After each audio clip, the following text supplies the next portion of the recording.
మిమ్మల్ని మీరు మేధావులు అనుకుంటే పర్లా, నిజమే కూడా అది. దాన్ని నమ్మమంటే మేము కూడా నమ్ముతాం. అంతేగాని ఎదటి వాళ్ళు మూర్ఖులు అంటే లోకం మిమ్మల్ని చూసి నవ్వుకుంటుంది అన్న విషయం మీకు తెలియాలి. నాది మాస్టర్స్ కెమిస్ట్రీలో అయింది. అత్యంత క్లిష్టమైన సబ్జెక్టు. సారు గారి మాస్టర్స్ కెమిస్ట్రీలో అయిందంట. మరి గ్రాడ్యుయేషన్ ఇందులో అయింది, అది కూడా కెమిస్ట్రీలోనే అయి ఉంటుంది. సాధారణంగా సైన్స్ సబ్జెక్టులు గ్రాడ్యుయేషన్ ఎందులో చేస్తే అందులోనే మనకి మాస్టర్స్ అవకాశం ఎక్కువగా ఉంటుంది. ఆ కెమిస్ట్రీ అట అత్యంత క్లిష్టమైన సబ్జెక్ట్ అట. ఎవరికి? సారు గారికా? సాధారణంగా డిగ్రీలో సబ్జెక్టులు ఏరుకునేటప్పుడు తమకు ఏ సబ్జెక్ట్ అయితే ఇష్టమో, తాము దేనినైతే ప్రేమిస్తున్నారో, ఏ సబ్జెక్ట్ అయితే తమకు అలవోకగా అర్థమవుతుందో అటువంటి సబ్జెక్ట్నే ఎన్నుకుంటారు. అటువంటి సబ్జెక్టు కూడా డిగ్రీ చదివేటప్పుడు వాడిని ఇబ్బంది పెట్టింది అనుకోండి, అప్పుడు పీజీలో మార్చుకుంటారు. పీజీలో కూడా అదే సబ్జెక్టులోకి వెళ్ళాడు అంటే అది వాడికి ఇష్టమైంది అని. ఈయన కోరి కెమిస్ట్రీ తీసుకొని అది అత్యంత క్లిష్టమైనది అంటాడేంటి? బహుశా ఈయన ఉద్దేశంలో కెమిస్ట్రీ అనేది ఎదుటివాడికి అత్యంత క్లిష్టమైనది అని అనుకుంటాను. అట్టా అయితే ఎదుటివాడి చదివే జెనెటిక్స్ ఈయనకి క్లిష్టమైందే కదా. గట్టేషన్ అంటే ఏమిటి అంటే నోరు ఎల్లబెడతాడు. హైడ్ తోడ్ అంటే ఏంటి అని అడిగితే నోరు ఎల్లబెడతాడు. కానీ సైన్సెస్లో ఇంటర్మీడియట్ చదివే కుర్రోడు టక్మని చెప్తాడు. ఆడికి అది క్లిష్టమైంది కాదు, కానీ ఈయనకు క్లిష్టమైంది. నేను టీచింగ్ సుమారు 9 సంవత్సరాలు టీచింగ్ నుండి వచ్చిన ఒక కెమిస్ట్రీ ప్రొఫెసర్గా టీచ్ చేసి బయటకు వచ్చిన వ్యక్తిని. ఓహో, టీచింగ్ ప్రొఫెషన్ నుంచి బయటకు వచ్చేసారు. చాలా మంచి పని చేశారండి. మడిసి అన్నవాడికి జీవనానికి ఏదో సంపాదన కావాలి. ఆ టీచింగ్ ప్రొఫెషన్ కంటే మంచి లాభదాయకమైన ప్రొఫెషన్ దీంట్లోకి వచ్చారా? సరే సరే. ఇప్పుడు నేను ఈ దేశంలో జరుగుతున్నటువంటి అన్ని పిక్చర్స్ను నేను స్టడీ చేస్తాను. ఆర్కియాలజికల్ స్టడీ చేస్తున్నాను, హిస్టారికల్ స్టడీ చేస్తున్నాను, ఆంథ్రోపాలజికల్ చేస్తున్నాను, సోషియాలజికల్ చేస్తున్నాను. అదేవిధంగా evolution of languages and script ఈ విషయం మీద పనిచేస్తున్నాను. అంటే ఎవరి దగ్గర పనిచేస్తున్నారండి?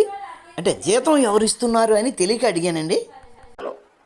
నేను పని చేస్తున్న క్రమంలో నాకు అనేక రకాల రెఫరెన్సెస్ తీసుకుంటున్న క్రమంలో ఎక్కడైనా ఇప్పుడు హిందూ ధర్మానికి లేదా బ్రాహ్మణ ధర్మానికి సంబంధించిన రెఫరెన్స్ ఏదైనా గ్రంథం చూడాల్సి వచ్చినప్పుడు ఆ సంస్కృతంలో ఉన్నటువంటి శ్లోకాలను 1-2 సార్లు చదువుతాను. చదివిన తర్వాత దాని తాత్పర్యానికి వెళ్తాను. అన్ని భాషలు అవైలబుల్ ఉంది. నాకు సంస్కృతము రాదు, నాకు నేర్చుకునే అవకాశం కూడా రావట్లేదు. ఏమి? ఎందుకు రావట్లేదు? ఎందుకండి? 30 రోజుల్లో సంస్కృత భాష అనే పుస్తకం అందుబాటులో ఉందిగా. ఓహో, అది చదవడానికి అర్థం కావట్లేదా? సరే సరే.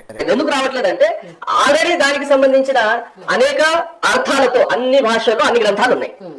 అది శ్లోకంలో ఏం జరుగుతుంది? ఒక భాష విజ్ఞాన శాస్త్రం నేర్చుకుంటున్న వ్యక్తిగా అసలు ఆ భాష ఎటువంటిది, ఆ భాషలో ధ్వనించేటటువంటి ధ్వని శాస్త్రం ఎటువంటిది, ఆ శబ్దాల్లో ఉన్నటువంటి శబ్ద శాస్త్రం ఎటువంటిది, ఇవన్నీ తెలుసుకుంటున్న క్రమంలో ఆ శ్లోకాలు చదివినప్పుడు 1-2 సార్లు చదివిన కెమిస్ట్రీలో పెద్ద పెద్ద ఫార్ములాను నోటెడ్ చేసుకుని బోర్డు మీద పోయి నేను టీచ్ చేసినటువంటి వ్యక్తిని నాకు ఈ సంస్కృత శ్లోకాలు నా నాలుక మీద ఎప్పుడు తిరగలేదు.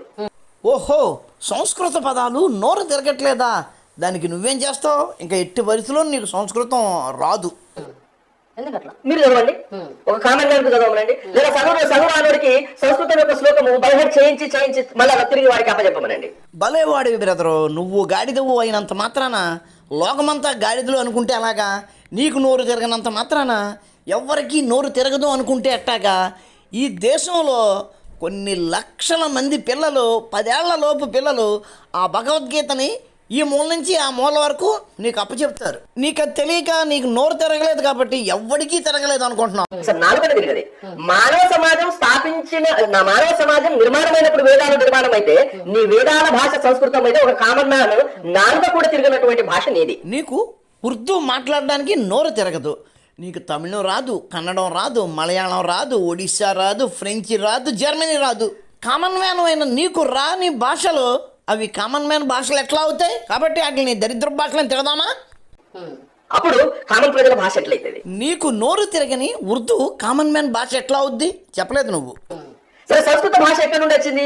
నువ్వు చెప్తున్నటువంటి ఆధారాలు ఏమిటి? ఇవన్నీ అంశాలను మనం పరిశీలన తీసుకుందాం. అంటే నా కాంటెస్ట్ ఏమిటంటే నేను శ్లోకాలు చేస్తున్న క్రమంలో నాలాంటి వాళ్ళ నాలుక కూడా తిరగట్లేదు. అది కామన్ మ్యాన్ భాష ఒకటి. గాడిదికి తెలుగు భాష రావట్లేదు, అందుకని తెలుగు భాష కామన్ మ్యాన్ భాష కాదు, అంతేనా? ఇప్పుడు నువ్వు చెప్తున్నటువంటి నీ సాహిత్యంలోనే వైదిక ధర్మం, ప్రాచీన ధర్మం, సనాతన ధర్మం అయితే నీ ధర్మ గ్రంథాలకు రాసినటువంటి భాష ఏది? సంస్కృతం. సంస్కృతం. సంస్కృతానికి లిపి ఏమిటి? మనం గత 2 ఇంటర్వ్యూలో కూడా డిస్కస్ చేయడం జరిగింది. దేవనాగరి. సంస్కృతానికి లిపి దేవనాగరి మాత్రమే అని నీకు ఎవరు చెప్పారు? ఇప్పుడు సంస్కృతానికి వస్తాము. నువ్వు చెప్తున్నటువంటి చరిత్రలో సంస్కృతానికి మూలం ఎవరు? పాణిని. సంస్కృతానికి పాణిని మూలమా? నీకెవరు చెప్పారు? పాణిని ఏ కాలానికి సంబంధించిన వాడంటే పాణిని 520 460 బీసీ కాలానికి చెందినవాడు. ఆయన Nalanda university student. Nalanda university is a Buddhist university. ఆయన ఎలిజిబిలిటీ వయస్సులో 12 సంవత్సరాలు నిండి ఉండి అతడు చేరేటప్పుడు ముందుగా సమనేరుడుగా, తర్వాత ముందుగా పరిరక్ష తీసుకొని సమనేరుడుగా, తర్వాత భిక్షుగా మాత్రమే ఎస్టాబ్లిష్ అయితే అక్కడ స్టూడెంట్. ఎవరు చెప్పారు అక్కడ భిక్షువులకు మాత్రమే ప్రవేశం ఉండేది అని? హిందూ సన్యాసి అవ్వడానికి ఎక్కడ అవకాశం లేదు అక్కడ. పాణిని సన్యాసి అని నీకు ఎవరు చెప్పారు? పాణిని నలందలో చదివిండు అనడానికి నేను అనేక రకాల ఆధారాలు ఇస్తాను. ఇవ్వు. 8వ శతాబ్దంలో నలంద యూనివర్సిటీలో చదువుకోవడానికి వచ్చినటువంటి చైనా విద్యార్థి ఇచ్చింగ్ రాసుకున్నటువంటి చరిత్రలో అతను చదువుకున్నటువంటి యూనివర్సిటీలో ఉన్నటువంటి పరిస్థితుల్లో పాణిని ప్రస్తావన ఆయన తీసుకొచ్చిండు. ఆ చైనా విద్యార్థి యామని రాశాడు? పాణిని నలంద యూనివర్సిటీలో చదువుకున్నాడు అని రాశాడా, లేకపోతే అక్కడ సంస్కృతం బోధించాడు అని చెప్పాడా?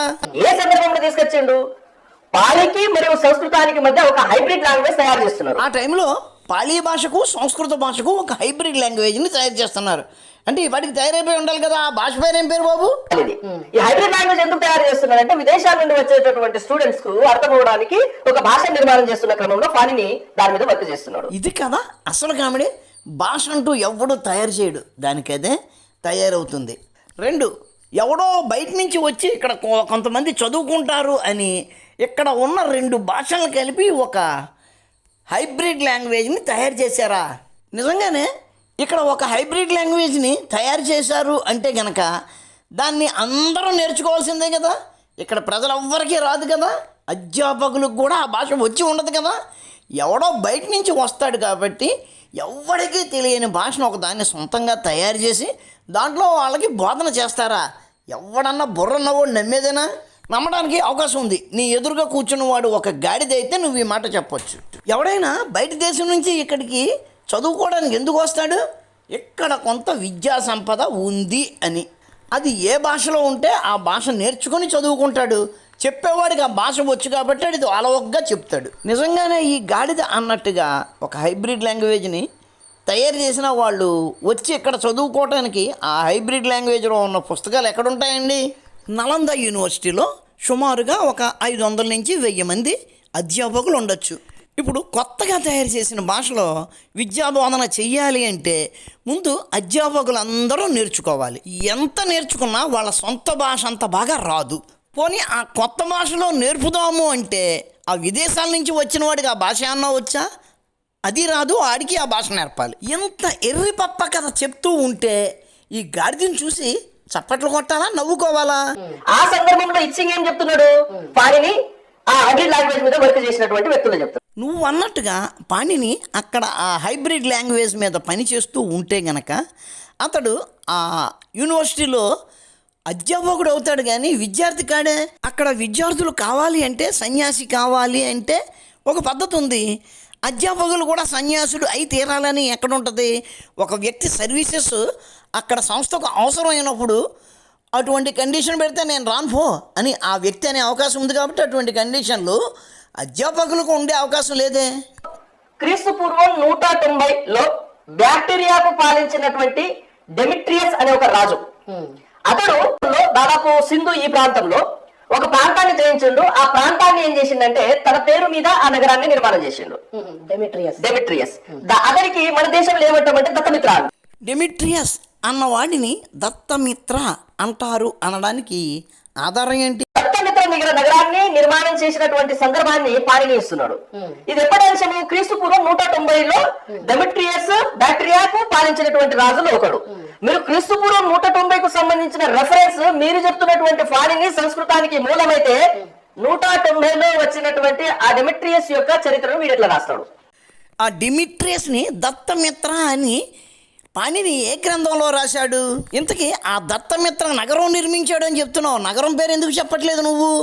ఎందుకంటే అటువంటిది ఏదీ లేదు, అది ఒక సొల్లు కాబట్టి. నువ్వు చెప్పే సొల్లును ఎవడు వెరిఫై చేయడు కాబట్టి నోటుకొచ్చింది వాగుతున్నారు గాడిదలు, అంతే. అంటే దాని మీనింగ్ ఏంటంటే క్రీస్తుపూర్వం 190 తర్వాత మాత్రమే పాణిని నిర్మాణమైండు. పాణిని నిర్మాణం అయ్యాడా? పాణిని ఏమన్నా ఇల్లా బ్రిడ్జా? ఇంతకీ ఆ యొక్క డిమిట్రియస్ గురించి పాణిని ఏ గ్రంథంలో చెప్పాడు? నువ్వు ఏడవలేదు, కొద్దిగా ఏడు కదా. రెండవది 8వ శతాబ్దంలో ఉన్నటువంటి ఇచ్చింగ్ అతని ప్రస్తావన తీసుకుంటున్నాడంటే నలంద యూనివర్సిటీ స్టార్ట్ అయినప్పుడు ఎక్కడో ఒక దగ్గర ఆయన విద్యార్థి ఉంటాడు. అరే గాడిదా, ఇందాకేమన్నావు? ఇచ్చింగ్ అనేవాడు నలంద యూనివర్సిటీకి వచ్చినప్పుడు అక్కడ ఏదో హైబ్రిడ్ లాంగ్వేజ్ని తయారు చేసే పనిలో పాణిని ఉన్నాడు అన్నావు. ఇప్పుడేంటి 8వ శతాబ్దానికి చెందిన ఇచ్చింగ్ అనేవాడు ఆయనను రిఫరెన్స్ చేశాడు అంటే ఆ నలంద యూనివర్సిటీ కట్టిన సమయంలో అక్కడ అతను స్టూడెంట్గా ఉండి ఉండొచ్చు అంటావు. నీ దిక్కుమాలిన కథలో చరిత్ర అవదు, చరిత్ర అయితే ఆధారాలు ఉండాలి. 500 BCEకి చెందిన వ్యక్తికి 190 BCE కాలాన్ని అట్లాగే 800 CE కాలాన్ని పామడానికి ట్రై చేస్తున్నావు అంటే నువ్వు ఎంత ఎదవగాడిదివో అర్థమవుతుందిరా. ఎక్కడో ఒక దగ్గర విద్యార్థి ఉంటాడు. సరే, నలంద ఎప్పుడు స్థాపించబడింది? మీరు చెప్తున్నప్పుడు కుమారగుప్తుడు స్థాపించిందంటే 4వ శతాబ్దంలో నిర్మాణమైన ఆయన అనుకుందాం. అంటే 4వ శతాబ్దం తర్వాతనే పాణిని చరిత్ర అక్కడ కనబడాల. ఒరే గాడిదా, 500 BCEకి చెందిన పాణిని గురించి 800 CEకి చెందిన ఇచ్చింగ్ అన్నవాడు ప్రస్తావించాడంటే దాని అర్థం 800 CEలో 500 BCEకి చెందిన పాణిని గ్రంథాన్ని ఆ ఇచ్చింగ్ అనేవాడు అభ్యసించాడు, పఠించాడు అని అర్థం. ఓ 25 ఏళ్ల క్రితం నేను ఫిజిక్స్లో పీజీ చేసేటప్పుడు నాకు ఆఫోబో సూత్రం అని ఒక దాన్ని నేర్పారు. దాని అర్థం 25 ఏళ్ల క్రితం ఆఫోబో ఉన్నాడని కాదు, ఆడు 150 ఏళ్ల క్రితమే ఆ విషయాన్ని చెప్పి చచ్చిపోయాడు అని అర్థం. 4th సెంచరీలో తర్వాత వచ్చినటువంటి పాణిని మీ సంస్కృతానికి మూలమైతే మీ ధర్మము ప్రాచీనం ఎట్లయితుంది? మనిషికైతే మనం అర్థం అయ్యేటట్టు చెప్పచ్చు, ఒక గాడిదకి ఎట్టా చెప్పగలం? నువ్వు అన్నట్టుగానే పాణిని 4వ శతాబ్దం వాడు అనుకుందాం. నీ లెక్క ప్రకారం పాణిని అనేవాడు సంస్కృత భాషకు వ్యాకరణాన్ని 4వ శతాబ్దంలో నిర్మించాడు అనుకుందాం. అది అబద్ధం అనుకో, అది వేరే సంగతి. అంత మాత్రాన అంతకుముందు సంస్కృత భాష లేదు అని నువ్వు అంటున్నావా? గాడిదలు అలాగే అంటేలే. 10,000 సంవత్సరాలకు ముందే వేదాలు సంస్కృతంలో ఉన్నాయన్న విషయం నీకు తెలుసు, కానీ ఎదవ కబుర్లు చెప్తున్నావు. గాడిద కదా, గాడిద అలాగే చెప్తుందిలే. చిన్నయ్య సూరి అన్నవాడు తెలుగు భాషకు వ్యాకరణాన్ని ఇచ్చాడు. అంటే చిన్నయ్య సూరి పుట్టక ముందు తెలుగు భాష లేదా? ఎప్పుడు పాణిని 4వ శతాబ్దం తర్వాతనే అక్కడ చదువుకోవాలా? ఊహించి చెప్పడం కాదురా ఉల్ఫా గాడిద. పాణిని 4వ శతాబ్దం తర్వాత అక్కడ చదువుకున్నాడు అని నువ్వు ఆధారం చూపించాలి. నేను చదవకపోవడం ఏంటంటే మళ్ళీ పాణిని మీద స్టడీ చేయడం స్టార్ట్ చేసిన. పాణిని మీద స్టడీ చేస్తే ఇవన్నీ విషయాలు బయటపడ్డాయి. పాణిని మీద స్టడీ చేసావా? స్టడీ చేయడం అంటే ఏంటి? పాణిని గురించి ఎవడో ఏడ్చింది చదవడం కాదు, పాణిని గ్రంథం ఒక్కటైనా చదివి ఉండాలి. ఏ గ్రంథం చదివావో ఏడు? ఎవడో అష్టాధ్యాయి అన్న పుస్తకాన్ని ఇచ్చాడు కదా, అసలు దాన్ని చదివావా? మీరు సంస్కృతానికి నిర్మాణం చేయడానికి రాసుకున్నటువంటి లిపి ఏమిటి? దేవనాగిరి అంటారు. దేవనాగిరి లిపి 10వ శతాబ్దం కంటే ముందు ఈ దేశంలో ఉన్నట్టు నాకు ఒక్క ఆధారం ఏమని దొరకదు. సంస్కృతానికి లిపి దేవనాగరి అంటున్నారు. 10వ శతాబ్దానికి ముందు దేవనాగరి లిపి ఉన్నట్టుగా నాకు ఒక్క ఆధారం చూపించండి అంటున్నావు, చూపించట్లేదు అంటారు.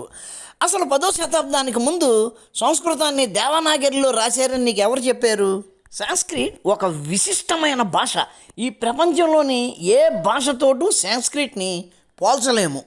చూడు బెతరం, మిగిలిన భాషలకు సాంస్క్రిట్కి ఉన్న తేడా తెలియాలి అంటే ఇక్కడ 2 పుస్తకాలు ఉన్నాయి చూడు. ఒక దానిని హోలీ బైబిల్ అంటారు, ఇంకొక దాన్ని ఖురాన్ అంటారు. ఈ 2 పుస్తకాలు ప్రపంచంలో ఉన్న అన్ని భాషల్లోకి తర్జుమా చేయబడ్డాయి, అన్ని భాషల్లోనూ ప్రింట్ చేయబడ్డాయి, కానీ ఓన్లీ ట్రాన్స్లేటెడ్ ఎడిషన్స్ మాత్రమే, అంతేగాని ఒరిజినల్ లాంగ్వేజ్లో ఉన్న టెక్స్ట్ కాదు. నీకు తేలిగ్గా అర్థం అవడానికి పెద్ద ఆదివారం నువ్వు సంకలో ఎట్టుకుని సిరిసికి వెళ్తావు చూడు, ఆ తెలుగు బైబిల్ గురించి చెప్పుకుందాం. ఒరిజినల్గా బైబిల్ అనేది హిబ్రూ భాషలో రాయబడింది. ఆ హిబ్రూ భాషలో ఉన్న బైబిల్ను మన తెలుగు భాషలోకి అనువదించి మన తెలుగు స్క్రిప్ట్లో ప్రింట్ చేశారు. తెలుగు వాళ్ళందరూ ఎవడి సహాయ సహకారాలు లేకుండానే ఆ బైబిల్ని చదువుకోగలరు. అంతేగాని హిబ్రూ భాషలో ఉన్న భాషను తెలుగు లిపిలో ప్రింట్ చేయలేదు. ఒకవేళ హిబ్రూ భాషలో ఉన్న బైబిల్ను తెలుగు లిపిలో రాసినా సరే మనం ఎవరము దాన్ని చదివినా అది మనకేమీ అర్థం కాదు. కాబట్టి మరి సంస్కృతం సంగతి ఏంటి? సంస్కృతం గురించి చెప్పుకోవాలంటే భగవద్గీతను ఎగ్జాంపుల్గా తీసుకుందాం. మనకి తెలుగు భగవద్గీత అని ఉంటుంది. తెర చూస్తే అక్షరాలు లిపి తెలుగులోనే ఉంటుంది, కానీ అందులో ఉన్న భాష అంతా సంస్కృతమే. మలయాళం, ఒడియా, కన్నడం, తమిళం, హిందూ, ఉర్దూ, రష్యన్, జర్మన్ ఏ భాష తీసుకున్నా ఆ భాషలోనే ప్రింట్ అయ్యి ఉంటుంది, కానీ ఆ లిపి ఆ భాషదే అయి ఉంటుంది, కానీ అక్కడ ఉన్న టెక్స్ట్ మాత్రం సంస్కృతము. ఆయా భాషల వాళ్ళందరూ ఒక్క దగ్గర కూర్చుని తమ భాషలో ప్రింట్ అయిన ఆ భగవద్గీత పుస్తకాన్ని పట్టుకుని ఒక్కసారిగా చదివితే అందరూ ఒకేలా చదువుతారు.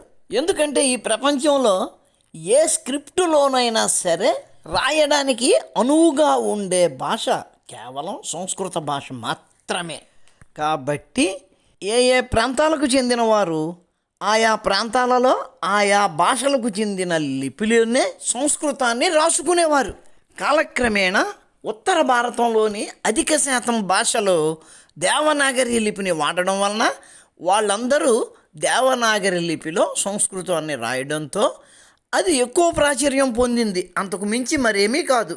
ఇప్పుడు లిపి పరంగా చూసినట్లయితే దేవనాగరి లిపి 10వ శతాబ్దం తర్వాత మాత్రమే వస్తుంది. ఇప్పుడు నువ్వు రాస్తున్నటువంటి గ్రంథాలు 10వ శతాబ్దం తర్వాత రాయాలా? మాది 1000 సంవత్సరాల చరిత్ర, 1000 సంవత్సరాలకు ముందే మేము రాసి పెట్టుకున్నాం అని చెప్పేసి వాళ్ళు చెప్తుంటే మీరు 10వ శతాబ్దం బెదరో సుందరో వాడు గాడిదను అని గట్టిగా చెప్పుకుంటున్నాడు, నువ్వు కూడా గాడిదను అయిపోతాను అని తాతాలాడిపోతావు ఎందుకు? కేవలం 10వ శతాబ్దంలోనేనా మాది 1000 సంవత్సరాల చరిత్ర అని చెప్పుకుంటూ ఉంటారు అని అన్నావు. నువ్వు 10వ శతాబ్దం అంటున్నావు. నేను 5000 BCEకి ముందు సంస్కృత భాష గురించి నీకు రుజువులు చూపిస్తాను. అప్పుడు నువ్వు గాడిద అయిపోతావు, జాగ్రత్త. ప్రాచీనం కాదు అనడానికి సంస్కృత భాష ప్రాచీనం కాదు, దేవనాగరి లిపి ప్రాచీనం కాదు అంటే దేవనాగరి లిపి 10వ శతాబ్దం తర్వాత వచ్చిందంటే నువ్వు రాసుకున్న గ్రంథాలన్నీ కూడా 10వ శతాబ్దం తర్వాత రాసినాయి. నీ ఛాలెంజ్ చాలా కరెక్ట్గా ఉండాలి. దేవనాగరి ప్రాచీనమైనది కాదు, సంస్కృత భాష ప్రాచీనమైనది కాదు. ఈ రెండు స్టేట్మెంట్లు వేరువేరు. దేవనాగరి లిపి ప్రాచీనమైనది అని ఇక్కడ ఎవడో అనట్లేదు, అది వివాదాంశమైంది కూడా కాదు. నేను BCE 5000కు ముందు సంస్కృత భాష ఉండేది అన్నదానికి బలమైన ఆధారాలు చూపిస్తాను. నేను తెచ్చిన ఆధారాలు తప్పు కాబట్టి ఇది అప్పటిది కాదు అని నిరూపిస్తే గనక నేను నీ కాళ్ళల్లో దూరిపోతాను. నేను దేవనాగరి గురించి మాట్లాడట్లేదు, కేవలం సంస్కృత భాష గురించే నీకు చెప్తున్నాను. మిత్రులారా, వీళ్ళు మాట్లాడే దాని మీద వీళ్ళకే క్లారిటీ ఉండదు. 500 BCEకి చెందిన పాణినిని 190 CE అంటాడు, తర్వాత 800 CE అంటాడు. వాడే ఆయనకు అంత గ్యాప్లో 2 పీరియడ్లు ఆపాదించిన తర్వాత వాడు చెప్పిన దాన్ని నమ్మడానికి అవకాశం ఉందా? ఈ గాడిదలు మన సంస్కృతిని హీనపరచడానికి ఇటువంటి నాటకాలు ఎన్నో ఆడుతూ ఉంటాయి. వాళ్ళు అట్లా చెప్పినప్పుడు మీరు 1కి 2 సార్లు దాన్ని పరిశీలించుకుంటే వాడు చెబుతున్న కథలోని అసత్యాలు తేలికగా బయటపడతాయి. ఈ పెద్ద మనిషి సంస్కృత భాష అనేది 10వ శతాబ్దానికి ముందు లేదు అంటున్నాడు. 10వ శతాబ్దం కాదు, 5000 BCEకి ముందు సంస్కృత భాష రుజువులు నేను చూపిస్తాను అంటున్నాను. అతను కనుక డిబేట్కి వస్తే తుక్కు అయిపోతాడు. వీడియో నచ్చితే లైక్ చేయండి, షేర్ చేయండి, మీ కామెంట్ పెట్టండి. మన ఛానల్ని ఇంకా సబ్స్క్రైబ్ చేసి ఉండకపోతే వెంటనే సబ్స్క్రైబ్ చేయండి. ఉంటాను. నమస్కారం. మతోన్మాదంపై రామబాణం.